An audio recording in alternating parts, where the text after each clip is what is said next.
Hello student, ધોરણ 9 science chapter number 6 પેશીઓ. વિદ્યાર્થી મિત્રો, આપણે ચેપ્ટર નંબર 5માં સજીવોનો પાયાનો એકમ એટલે કે કોષ વિશે સમજી ગયા. અને આજનું જે આપણું ચેપ્ટર છે એ છે પેશીઓ. તો પેશીઓ વનસ્પતિમાં અને પ્રાણીઓમાં જે પેશીઓ જોવા મળે છે એના વિશે વિગતવાર સમજૂતી આપણે આ લેક્ચરમાં મેળવીશું. તો સૌથી પહેલાં તો તમને કહે છે કે આપણે શીખી ગયેલા અગાઉ કે એક કોષી સજીવો હોય તો એ વિવિધ કાર્યો કેવી રીતે કરે છે. એક કોષી સજીવમાં તમને ખબર હોય તો આપણે અમીબાની વાત કરેલી કે એક કોષી સજીવોમાં એક જ કોષ આવેલો હોય છે જે તમામ પ્રકારના કાર્યો કરે છે. ઉદાહરણ તરીકે અમીબામાં એક જ કોષ દ્વારા એક જગ્યાએથી બીજી જગ્યાએ ગતિશીલતા એટલે કે ગતિ કરે છે, ખોરાકનું અંતઃગ્રહણ ખોરાકને મેળવે છે અને શ્વસન વાયુઓની પણ આપલે અને શ્વસન અને ઉત્સર્જન જેવા કાર્યો પણ અમીબા એમાં રહેલા એક કોષ દ્વારા જ કરતું હોય છે. તો આ તો એક કોષી સજીવની વાત થઈ. પણ બહુકોષી સજીવો હોય તો એ લોકો વિવિધ કાર્યો કેવી રીતે કરતા હોય? તો બહુકોષી સજીવોમાં લાખો અને કરોડોની સંખ્યામાં કોષો આવેલા હોય છે. મનુષ્યની અંદર તમને ખબર હોય તો જુદા જુદા કોષો આવેલા હોય, સ્નાયુ કોષો આવેલા હોય, તો એ આપણને સંકોચન અને શિથિલન દ્વારા હલનચલન કરવામાં મદદરૂપ થાય. આપણા શરીરમાં ચેતાકોષ પણ આવેલો હોય, એ સંદેશાનું વહન અલગ અલગ જગ્યાએ શરીરમાં સંદેશા પહોંચાડવામાં મદદરૂપ થાય. રુધિરની અંદર રુધિર કોષો આવેલા હોય. આ કોષો શ્વસન વાયુઓ, ખોરાક, અંતઃસ્ત્રાવો અને નકામા દ્રવ્યોનું શરીરમાં વહન કરવામાં મદદરૂપ થશે. અને જો વનસ્પતિની વાત કરવામાં આવે, વનસ્પતિઓ પણ બહુકોષી સજીવોમાં આવશે. તો વનસ્પતિઓમાં પણ ખોરાક અને પાણીનું વહન કરવા માટે વાહક પેશીઓ આવેલી હોય છે. આ વાહક પેશીઓ એ એક ભાગમાંથી બીજા ભાગમાં ખોરાક અને પાણીનું વહન વનસ્પતિમાં કરાવે છે. એટલે એક કોષી સજીવમાં એક જ કોષ તમામ પ્રકારના કાર્યો કરે. બહુકોષી સજીવોમાં વિવિધ કાર્યો કરવા માટે કોષો આવેલા હોય છે. એ લાખો અને કરોડોની સંખ્યામાં આવેલા કોષો ભેગા થાય અને જુદા જુદા કાર્યોમાં અલગ અલગ કાર્યોમાં આપણને મદદરૂપ થાય છે. તો એના આધારે આપણે ટોપિક સમજીએ, પેશી એટલે શું? પેશી કેવી રીતે ગોઠવાયેલી હોય છે? પેશીનું ઉદાહરણ આપો. તો સૌથી પહેલાં પેશીની વ્યાખ્યા આપી છે. જુઓ કે પેશી એટલે શરીરમાં એક નિશ્ચિત સ્થાન પર નિશ્ચિત કાર્ય કરતા કોષોનો સમૂહ, એને આપણે પેશી કહીએ છીએ. એટલે આપણા શરીરની અંદર કોઈ ચોક્કસ સ્થાન, એમાં ચોક્કસ કાર્ય કરતા વિશિષ્ટ કોષોનો સમૂહ એને પેશી કહેવાય. આપણા શરીરમાં પણ જુદી જુદી કાર્ય કરવા માટે જુદી જુદી પેશીઓ આવેલી હોય છે. વિશિષ્ટ ક્રમમાં એ લોકો ગોઠવાયેલી હોય છે. આપણા શરીરમાં રુધિર પણ એક પ્રકારની પેશી છે, અન્નવાહક પેશી, સ્નાયુ પેશી, આવી જુદી જુદી પેશી આપણામાં જોવા મળે છે. આ એના ઉદાહરણ છે. એટલે ટૂંકમાં એટલું યાદ રાખવાનું વિદ્યાર્થી મિત્રો કે પેશી એટલે કોષોનો સમૂહ. જ્યારે ઘણા બધા કોષો ભેગા થાય ને એનો સમૂહ જે બને ને એને આપણે પેશી કહીએ. તો અહીંયા તમને કહે છે કે વનસ્પતિ અને પ્રાણીઓના કાર્યો અને પેશીના આયોજનની તુલનાત્મક ચર્ચા કરો.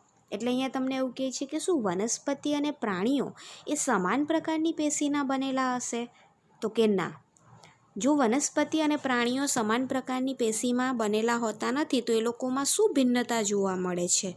તો વનસ્પતિ અને પ્રાણીઓની અહીંયા કમ્પેરિઝન કરી છે. તો સૌથી પહેલાં વનસ્પતિઓની વાત કરીએ તો વનસ્પતિઓ ગતિ કરતી નથી. એક જગ્યા પર એક સ્થાન એ લોકો સ્થાયી છે. જ્યારે પ્રાણીઓને આહાર માટે, પ્રજનનની ક્રિયા કરવા કે રહેઠાણની ક્રિયા કરવા માટે એક જગ્યાએથી બીજી જગ્યાએ જવું પડતું હોય છે. આ સિવાય વનસ્પતિઓમાં મોટાભાગની પેશીઓ કે જે વનસ્પતિને આધાર આપે છે, એની રચના કરે છે, એ મોટાભાગની પેશી વનસ્પતિમાં મૃત અવસ્થામાં હોય છે. જ્યારે પ્રાણીઓની મોટાભાગની પેશીઓ જીવંત હોય છે. આ સિવાય વનસ્પતિઓને પ્રાણીઓની તુલનામાં ઓછી ઉર્જાની જરૂર પડે છે, જ્યારે પ્રાણીઓને વધુ ઉર્જાની જરૂર પડે છે. વનસ્પતિઓની વૃદ્ધિ અમુક પ્રદેશો પૂરતી જ સીમિત હોય, મર્યાદિત હોય, જ્યારે પ્રાણીઓમાં કોષીય વૃદ્ધિ બધામાં જ મોટે ભાગે સમાન જોવા મળે છે. આ સિવાય વનસ્પતિઓ એક જગ્યા પર સ્થાયી હોવાથી એ લોકોને પ્રચલન માટે કોઈ અનુકૂલનની જરૂર હોતી નથી. એ લોકોએ એક જગ્યાએથી બીજી જગ્યાએ જવાનું જ નથી હોતું. એટલે પ્રચલન માટેના અનુકૂલનની વનસ્પતિને જરૂર હોતી નથી. પણ પ્રાણીઓની જો વાત કરવામાં આવે ને તો પ્રાણીઓએ એક જગ્યાએથી બીજી જગ્યાએ ચાલતા જવાનું હોય છે, ખોરાકની શોધ માટે, રહેઠાણની શોધ માટે. તો પ્રાણીઓમાં વિશિષ્ટ પ્રકારના અંગતંત્રો એ અનુકૂલન તરીકે એનામાં તમને જોવા મળે છે. એટલે આ વનસ્પતિ અને પ્રાણીઓ એમાં પેશીના આયોજન એમાં આ પ્રકારની તમને તફાવત જોવા મળે છે. હવે વિદ્યાર્થી મિત્રો તમને અહીંયા કહે છે કે વનસ્પતિ અને પ્રાણીઓના વૃદ્ધિ અને વૃદ્ધિ સંબંધિત એમની જે પેશી છે વનસ્પતિ અને પ્રાણીઓમાં એમાં ભિન્નતા જોવા મળે છે. કઈ રીતે ભિન્નતા હોય? તો આપણને અત્યારે જ જોયું કે વનસ્પતિઓમાં વૃદ્ધિ અમુક પ્રદેશ પૂરતી સીમિત હોય, જ્યારે પ્રાણીમાં આવી કોઈ સીમિતતા હોતી નથી. વનસ્પતિઓમાં કેટલીક પેશી એવી આવેલી હોય કે જે જીવંત પર્યંત વિભાજન પામે, એટલે લાઈફ ટાઈમ માટે આજીવન એ પેશીઓ વિભાજન પામે. એકમાંથી બે પેશી બને, બેમાંથી ચાર બને. આ પેશીઓ એ વનસ્પતિના કેટલાક ચોક્કસ વિસ્તારમાં જ આવેલી હોય. અમુક પેશી કેવી હોય વનસ્પતિમાં કે જે આજીવન વિભાજન પામે, પણ એ પેશી જે આજીવન વિભાજન પામવાની છે એ વનસ્પતિના અમુક જ ભાગોમાં આવેલી હોય છે. હવે પેશી જે છે વનસ્પતિમાં જે પેશી આવેલી હોય એની વિભાજન પામવાની ક્ષમતાના આધારે એના બે પ્રકાર પડે છે, એક વર્ધનશીલ પેશી અને બીજી સ્થાયી પેશી. તો વિદ્યાર્થી મિત્રો, વનસ્પતિમાં વર્ધનશીલ અને સ્થાયી એવી બે પેશી આવેલી હોય, જ્યારે પ્રાણીઓમાં આવી કોઈ વર્ધનશીલ અથવા તો વર્ધનશીલ પેશીને જ વર્ધમાન પેશી કહે છે. એટલે પ્રાણીઓમાં વર્ધમાન પેશી કે વર્ધનશીલ પેશી જેવી કોઈ પેશીઓમાં નિશ્ચિતતા હોતી નથી. એટલે વનસ્પતિ અને પ્રાણીઓમાં વૃદ્ધિ અને વૃદ્ધિ સંબંધિત પેશીમાં તમને આ ભિન્નતા જોવા મળે કે વનસ્પતિમાં પેશીની વૃદ્ધિ અમુક ચોક્કસ પ્રદેશ પૂરતી સીમિત હોય, પ્રાણીઓમાં આવી કોઈ સીમિતતા હોતી નથી. વનસ્પતિમાં પેશીની વિભાજન પામવાની ક્ષમતાને આધારે બે પ્રકાર પડે, વર્ધનશીલ પેશી અને સ્થાયી પેશી, જ્યારે પ્રાણીઓમાં આવું કંઈ જોવા મળતું નથી. તો હવે તમને કહે છે જુઓ કે આપણી જેવા જે બહુકોષી સજીવો છે એમાં આ પેશીઓ કઈ રીતે આપણને ઉપયોગી છે. તો બહુકોષી સજીવોમાં કોષો ભેગા થાય એટલે પેશી બને. આ પેશી એમાં સ્નાયુઓ પેશી જે છે એ સંકોચન અને શિથિલન દ્વારા આપણું હલનચલન કરાવે છે. રુધિર નામની પેશી આપણા શરીરમાં રહેલા દ્રવ્યોનું વહન કરે. અન્નવાહક પેશી હોય તો એ ખોરાકનું વહન કરે. એટલે જુદા જુદા સજીવોમાં જુદી જુદી પેશી જુદા જુદા કાર્યો કરવા માટે આપણને મદદરૂપ થશે.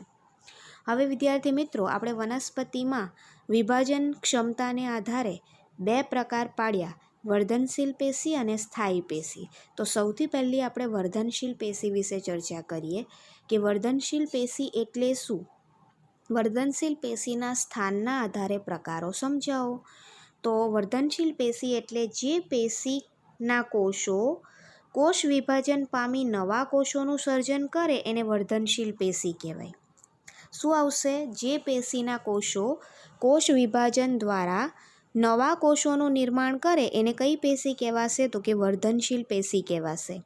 હવે આ જે વર્ધનશીલ પેશી છે એ વનસ્પતિમાં અમુક નિશ્ચિત પ્રદેશોમાં જોવા મળે છે, નિશ્ચિત સ્થાનોએ તે આવેલી હોય છે. સ્થાનના આધારે આ વર્ધનશીલ પેશીના ત્રણ પ્રકાર પડ્યા છે, એક અગ્રસ્ત વર્ધનશીલ પેશી, એક આંતરવિષ્ટ વર્ધનશીલ પેશી અને પાર્શ્વીય વર્ધનશીલ પેશી. સૌથી પહેલાં અગ્રસ્ત વર્ધનશીલ પેશી જોઈએ તો વનસ્પતિના મૂળનો ટોચનો ભાગ એને મૂલાગ્ર કહેવાય અને પ્રકાંડની ટોચનો ભાગ એને પ્રરોહાગ્ર કહેવાય. એટલે અગ્રસ્ત વર્ધનશીલ પેશી મૂળ અને પ્રકાંડના ટોચના ભાગે આવેલી હોય છે. એનું કાર્ય શું છે? તો કે નવા કોષોનું સર્જન કરે અને મૂળ અને પ્રકાંડની લંબાઈમાં વધારો કરશે. અહીંયા તમે જોઈ શકો છો અગ્રસ્ત વર્ધનશીલ પેશી જે મૂળ અને પ્રકાંડના ટોચના ભાગે અગ્રભાગે આવેલી હોય છે. હવે આંતરવિષ્ટ વર્ધનશીલ પેશી જોઈએ તો આંતરવિષ્ટ વર્ધનશીલ પેશી જે છે એ વનસ્પતિમાં બે સ્થાયી પેશીની વચ્ચેના ભાગે અથવા વનસ્પતિની ડાળીઓની જે આંતરગાંઠો હોય એમાં આવેલી હોય, અને પર્ણમાં એનો જે તલ પ્રદેશ છે, આ પર્ણ એનો આ વચ્ચેનો જે તલ પ્રદેશ છે એમાં આવેલી હોય છે. આંતરવિષ્ઠવર્ધનશીલ પેશીનું કાર્ય શું? તો કે બે આંતરગાંઠો વચ્ચેનું અંતર વધારે, એટલે વનસ્પતિની ડાળીઓ લાંબી થાય. હવે આપણે વાત કરીએ પાર્શ્વીય વર્ધનશીલ પેશી. પાર્શ્વીય વર્ધનશીલ પેશી એ દ્વિદળી વનસ્પતિના મૂળ અને પ્રકાંડના પરિઘ વિસ્તારમાં, એટલે કે વચ્ચે, આ ધારો કે વનસ્પતિનું પ્રકાંડ છે તો આ વચ્ચેનો એનો પરિઘ વિસ્તાર કહેવાય, ત્યાં આવેલી હોય છે. અને એનું કાર્ય શું? તો કે વનસ્પતિમાં મૂળ અને પ્રકાંડની પરિઘીય વૃદ્ધિ વધારે. પરિઘીય વૃદ્ધિ એટલે કે એ લોકોની પહોળાઈમાં વધારો કરે. અગ્રસ્ત વર્ધનશીલ પેશી લંબાઈમાં વધારો કરે, પાર્શ્વીય વર્ધનશીલ પેશી પહોળાઈમાં વધારો કરશે. એટલે તમને આ 3 માર્ક્સનો ક્વેશ્ચન પૂછાય, વર્ધનશીલ પેશી એટલે શું? સ્થાનના આધારે વર્ધનશીલ પેશીના 3 પ્રકાર વિગતવાર સમજાવો. તો આ રીતે તમે આકૃતિ દોરીને સમજાવી શકો. હવે વિદ્યાર્થી મિત્રો, વર્ધનશીલ પેશીના લક્ષણો કયા કયા, જે આપણે વર્ધનશીલ પેશી હમણાં શીખી ગયા તે. તો વર્ધનશીલ પેશીના કોષો સક્રિય હોય છે. કોષો વચ્ચે કોષ કેન્દ્ર અને કોષ રસ આવેલો હોય છે. કોષોમાં સેલ્યુલોઝથી બનેલી પાતળી કોષ દિવાલ આવેલી હોય છે. અને આ વર્ધનશીલ પેશીના કોષો રસધાની ધરાવતા નથી. આ એના લક્ષણો છે. હવે તમને એક નવો ક્વેશ્ચન આપ્યો છે, જુઓ કે વર્ધનશીલ પેશી દ્વારા સર્જાતા નવા અને અન્ય પેશીના કોષો કેવી રીતે ઘટકો સ્વરૂપે વિભેદિત થાય છે. તો વર્ધનશીલ પેશી દ્વારા સર્જાતા નવા કોષો શરૂઆતમાં વર્ધનશીલ કોષો જેવા હોય છે. વર્ધનશીલ પેશી દ્વારા જે નવા કોષો સર્જાય ને એ શરૂઆતમાં વર્ધનશીલ કોષો જેવા હોય, પરંતુ કોષો ધીમે ધીમે વૃદ્ધિ પામી અને પરિપક્વ બની જાય છે. અને પછી એના લક્ષણો ધીમે ધીમે પરિવર્તન પામે છે અને એક અન્ય પેશી તરીકે એ લોકો કામ કરશે. એટલે પહેલાં કોષો જે નવા બન્યા ને, વર્ધનશીલ પેશી દ્વારા જે નવા કોષો સર્જાયા એ વર્ધનશીલ કોષો જેવા જ હોય. પછી એ કોષો ધીમે ધીમે પરિપક્વ બને અને એક નવી પેશીનું નિર્માણ કરે. તમને અહીંયા એક કારણ આપ્યું છે, જુઓ કે વર્ધનશીલ પેશીના કોષો રસધાની ધરાવતા નથી. શા માટે? વર્ધનશીલ પેશીના કોષો ખૂબ સક્રિય હોય છે, એ લોકો વિભાજન પામતા હોય છે અને એમાં કોષીય દ્રવ્યો એ લોકો ધરાવતા નથી. જો એ લોકોમાં અગત્યના કોષીય દ્રવ્યો જ એ લોકો આવેલા નહીં હોય તો એમના સંગ્રહ માટે રસધાનીની જરૂર પડતી નથી.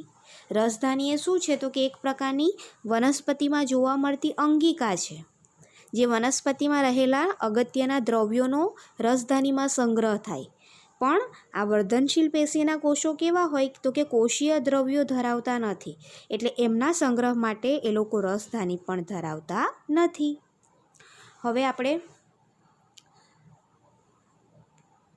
વર્ધનશીલ પેશી જે છે એના પછી આપણે સ્થાયી પેશીની વાત કરીએ.